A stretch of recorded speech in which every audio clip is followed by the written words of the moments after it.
Recently, there's been an increase in talks of trips to Mars, Mars colonies, and interplanetary transport systems or starships.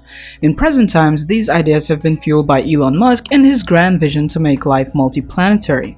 With the rapid development of SpaceX's Starship and Super Heavy, now cheekily dubbed the Starship launch system, we actually, for the first time in history, may have an economically viable, fully reusable vehicle capable of taking us on multiple trips to the Red Planet and possibly beyond. But despite SpaceX's rapid development on Starship and Super Heavy, there are still a lot of questions that come up when discussing a trip to Mars, and rightfully so. Even with a developed vehicle, there are still a lot of challenges that need to be addressed when embarking on a trip to Mars. Challenges like where will we live on Mars, how will we survive a trip to Mars, and especially what about the effects of the radiation throughout the journey? The radiation on the trip. When discussing a trip to Mars, one frequently cited statement that attempts to be a mission showstopper and a real hamper to a Mars colony is the harmful effects of radiation. What is radiation?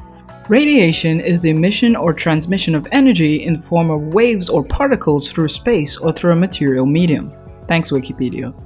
Before we go any further, it's worth noting here that radiation is usually classified as either ionizing radiation or non-ionizing radiation. Ionizing radiation is a more energetic form of radiation which has enough energy to break atomic or molecular bonds ionizing atoms or molecules.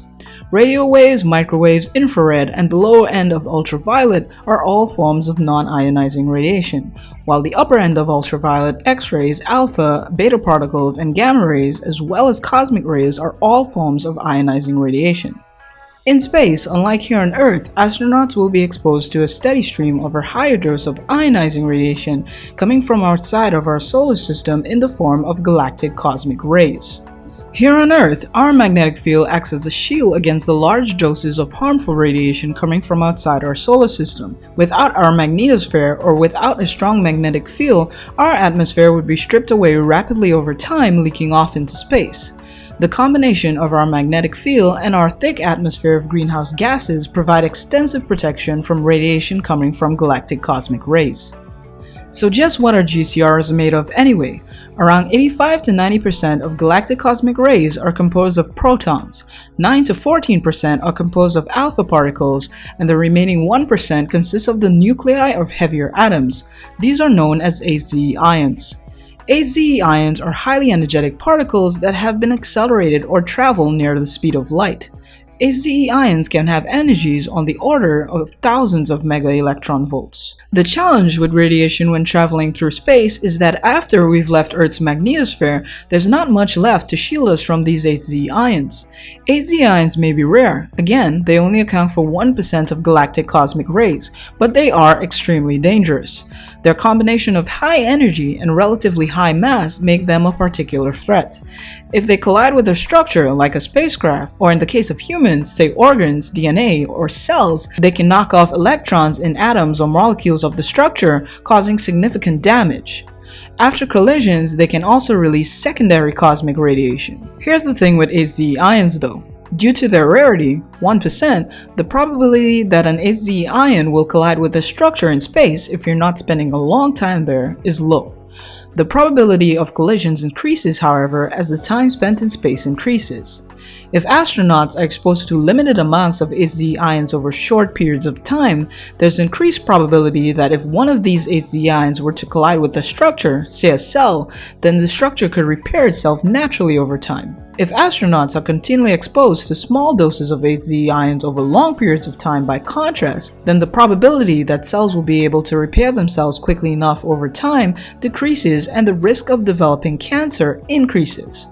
It's worth noting here that a large burst of these ions in a short period of time can kill you. Large enough bursts of any form of ionizing radiation over a short period of time will make you sick, if not kill you. Luckily, the AZE ions originating from outside our solar system tend to arrive at a constant steady stream, not in large bursts. Solar proton events. But we're not in the clear just yet. Astronauts and equipment become particularly vulnerable during solar proton events. These are periods of increased solar activity where our sun can release large bursts of solar energetic particles. Some of these particles include AZE ions, but the majority of them consist of high-energy protons. A note on our Sun. Our Sun has a solar cycle of 11 years. That just means that every 11 years, the Sun's magnetic field is reversed. The north and south poles are flipped.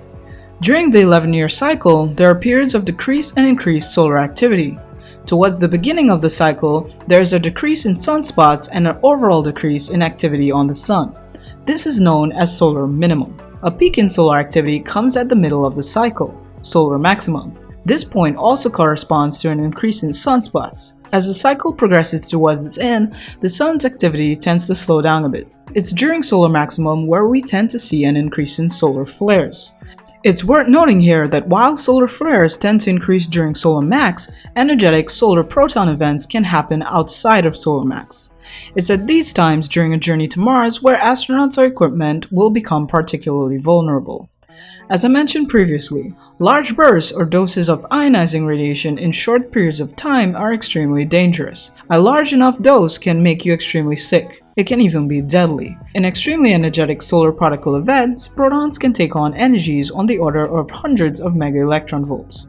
Luckily, scientists have already established how to protect us from the bursts of solar energetic particles, mainly high-energy protons, that can arise from our Sun during solar flares. Radiation shielding. Radiation shielding usually involves either A. Selecting an efficient material that can absorb the energy of the particles, or B. Sufficiently increasing the thickness of any material to a point where it can absorb the particle's energy. It's already well established that paper shields against alpha particles, aluminum protects against beta, and lead shields against gamma rays. Highly energetic protons on the order of 100 megaelectronvolts can pierce through the walls of typical spacecraft shielding. Shielding against highly energetic protons or intense solar flares usually requires some sort of internal shielding or radiation storm shelter on board the spacecraft. The additional material thickness reduces the radiation dose. On the ISS, for example, during intense solar flares, astronauts enter areas that are protected by polyethylene tiles and bricks and water storage bags.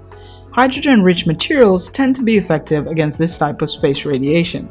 Shielding against highly energetic HZE ions, though, is an entirely different scenario. Researchers are still conducting extensive investigations into what, if any, material might protect us from HZE ions. But just how much radiation will astronauts be exposed to on trips to Mars anyway? How much is too much radiation? I mentioned previously that large bursts can kill you, but just how much radiation can kill you? Like, what's the magic number? Or not so magic number? Radiation dosage is measured in units of rads or grays. Radiation exposure, by contrast, is measured in units of rems or sieverts respectively. The sievert takes into account not only the absorbed dose, but also the quality of the radiation. This is known as the radiation weight factor. According to a NASA document entitled Spacefaring: The Radiation Challenge, the typical average dose for a person is around 0.0036 sievert per year. This is considered a small dose. For spaceflight, however, the limit is much higher. NASA's limit for radiation exposure in low Earth orbit is 0.05 sievert per year. NASA also maintains Correa exposure limits that vary by age and biological sex. NASA's logic goes something like this: younger astronauts have lower limits, as they hypothetically have more time to live, and thus more time to develop health-related problems due to radiation. By the converse, older astronauts have higher limits. As you can see, men around 45 years old have the highest Correa exposure limit at around 4 sievert. Okay, so now that we've established all that, the question is, will astronauts be exposed to this much radiation on a 6-month journey to Mars? Are we hitting NASA's Correa exposure limits?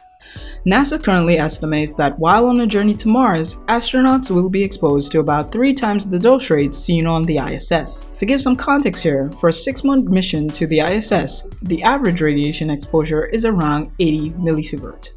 The annualized radiation exposure for the ISS is around 200 to 400 millisievert. Using these numbers, NASA estimates that the radiation exposure for a 6-month journey to Mars may be around 300 millisievert. So for a return journey, it's 600 millisievert. But we're still missing something here. What about the radiation experienced by astronauts on Mars? Radiation on Mars, the planetary surface.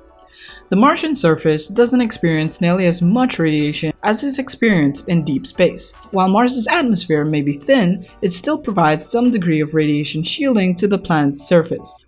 NASA researchers estimate that the radiation reaching Mars' surface is comparable to the amount of radiation experienced on the ISS. So Mars' thin atmosphere provides as much radiation shielding to the surface of Mars as does the influence of Earth's magnetic field in low Earth orbit to the ISS. For an 18-month stay on the red planet, scientists estimate that the dose exposure would be closer to the top of the annualized dose exposure for the ISS. That's around 400 millisievert.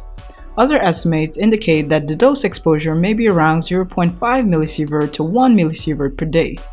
If you take the average of these numbers and scale to 18 months, you come out with a value that's still pretty close to the 400 millisievert value over 1.5 years spent on the surface of Mars. So how do these numbers compare? As you can probably tell by now, for a 2.5 mission to Mars, the total radiation exposure rate is within NASA's career exposure limits. Adding all the numbers up, the total radiation exposure for a one-time mission to Mars is around 1000 to 1300 millisievert, or 1 to 1.3 sievert. This number is well below NASA's career exposure limit, and it's well below the 4 sievert number, the maximum career exposure limit for male astronauts 45 years old. Creating a sustainable base on Mars. Where things begin to get a little bit complicated is when discussing longer missions on the planetary surface, and when talking about establishing a sustainable colony on Mars. 400 millisievert per 18 months can start to scale pretty quickly as time goes by. In a period of just 12 years, a 45-year-old male astronaut would reach NASA's career exposure limits, and the risk of cancer would drastically increase. At a dose of around 100 millisievert per year, lifetime risk of cancer tends to go up, and at an accumulated exposure of 1000 millisievert, the risk of fatal cancer developed many years later increases in about 5% of people. So from looking at all this, there are a couple of things we can see. A one-time mission to Mars is definitely possible. Crew rotations on the red planet are also equally possible. Establishing a self-sustaining colony on Mars? Possible, but a little more difficult. To establish a sustainable colony on Mars, we'll have to overcome some significant challenges. We may not be able to fully limit the radiation we are exposed to while traveling through space, at least in terms of HZ ions just yet, but we can limit the amount of radiation experienced on Mars by constructing our habitats over time with more efficient methods of radiation shielding. The option, of course, also exists to live below the surface of Mars, but that isn't exactly great for sightseeing or natural light. Perhaps the solution to the radiation challenge requires thinking a bit differently. Perhaps there's an answer here in stem cell research or stem cell therapy, finding ways to restore damaged cells or create newer, healthier cells that have been damaged by increased radiation exposure. Or maybe the answer lies in making Mars more Earth-like, terraforming Mars, heating up the planetary surface, enriching the atmosphere with greenhouse gases, restarting the dynamo effect, creating an artificial magnetic field. Or maybe humans may just adapt to living on Mars over time. In finding a solution to the long-term radiation challenge, we've seemed to come up with a lot more questions than answers. The journey of 1,000 miles, or in this case 140 million miles, begins with a single step, and for now we seem to be moving in the right direction. A sustainable base on Mars may be closer than we think.